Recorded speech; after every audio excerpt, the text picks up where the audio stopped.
In this video, I'm going to show you how you can decide if you can afford the purchase you're about to make. Is it worth the price you're paying, or are you overpaying for what you're about to buy? And why you should never judge if you want to buy something based on price.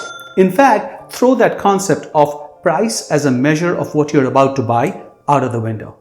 I'm going to show you later in this video how my 10K watch is cheaper than the $20 pin that I purchased from a local store. More on that later, but valuing purchase through the lens of price, that's an old way of assessing things. Let's get you up to speed.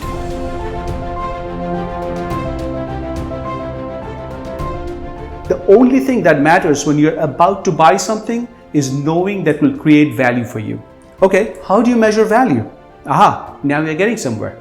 We measure value of any purchase by three things. My friends, the three things are cost per use, product quality, and your satisfaction level.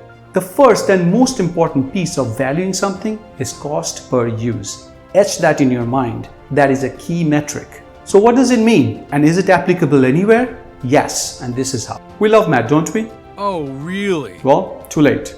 Here's how cost per use works. Say you're about to buy a coffee machine and you want to buy one that will make better coffee than most coffee shops. It's going to cost you $700. Sheesh, is it even worth it ever? Well, let's do the math. Cost of the machine is $700. That's the upfront cost.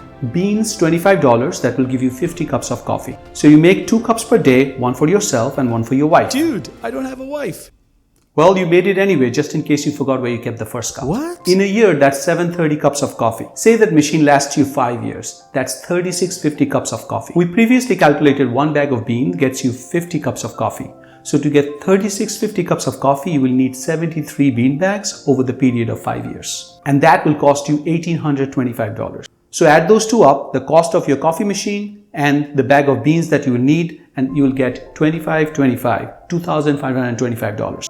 Let's throw in $100 for maintenance, descale, cleaning, yada, yada, yada. So that brings the total cost of the coffee machine, making 3650 cups of coffee over 5 years to $2,625. Phew, that was a lot of math. True, but now the fun part. So what is our cost per use? 72 cents. Can you believe it? 72 cents. The same coffee at a boutique coffee shop will cost you $4. Don't be that asshole. Tip the server. He's right, $5. That is an 85% savings per coffee. Anything you buy for which the cost per use is below $1, it's a no-brainer. Just do it. So with just a 2-minute drill, we rationalized a $700 coffee machine purchase. And you knew it right away it was a great deal. Now let's do this again, but this time with your favorite shoes.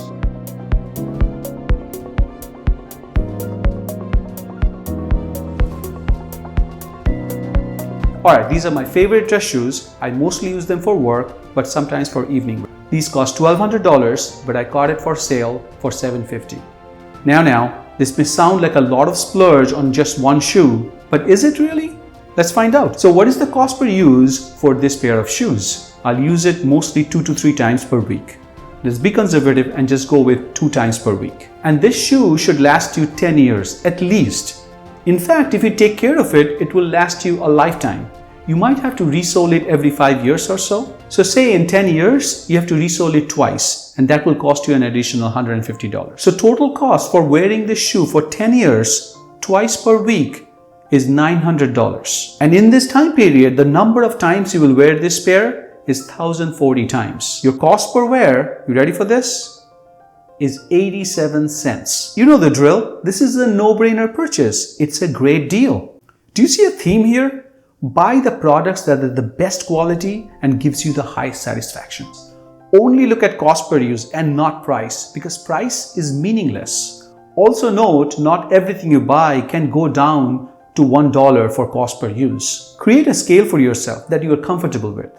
You can pay $1, $3, $5, or even $10. But if you're buying something that is more than $10 cost per use, that should be a red flag for you. Think really hard and make sure it's justified before you make that purchase. If you're still on the fence, I've just got the perfect example to convince you. Let's compare my 10K Rolex watch to this $20 pen and see which one is cheaper. This pen is a relatively cheap purchase and just cost me $20. But the quality of writing is not good. It's scratchy and it's lumpy when it writes. After using it like 10 times, it broke. So neither did it meet the quality or the satisfaction level. And on top of that, it cost me $2 per use. Compare that to this Rolex watch, which I have been wearing every day and have been wearing it for 15 years. This is going to last a lifetime, needs zero maintenance, and obviously makes you look good. Now do the same math for this. Just up until now, I have used it for 15 years, which equates to 5475 days. Cost per use is $1.83, which is already cheaper than the $2 per use I got out of that pen. And this is going to last me another 15 years at least. So this is at the end of the day going to come down under $1 cost per use. Certain things makes you look good and you don't have to think about it while you're wearing it. This is one of those purchases. Now this is an extreme example, but you get the value behind it, right? Of course, not everyone can afford a $10,000 watch. Show off. Heck, just flip this conversation and I can't afford a $50,000 watch. But that's not the point. The point is get the best quality item that you can purchase at your price level that will live up to your satisfaction level. You have to pay for quality, and in the long run, it always wins out. Never buy cheap products, hold back, and always buy the best in your price range. There are so many advantages of buying quality. And for satisfaction level, this is more of a feel part of the equation. If the product or the thing you're about to buy do not make you fulfilled or satisfied every time you use it, do not buy it. So if there is one message I want you to take away from this video, is always go for quality. Have high standards for your satisfaction level and always look through the lens of cost per use and never at price when you're about to purchase something. If you found this helpful, you will love watching this next video right here, where I share with you what is the secret to happiness and success, at least in my opinion. My name is Raja Roy. I hope you like it and I will see you in there. Cheers.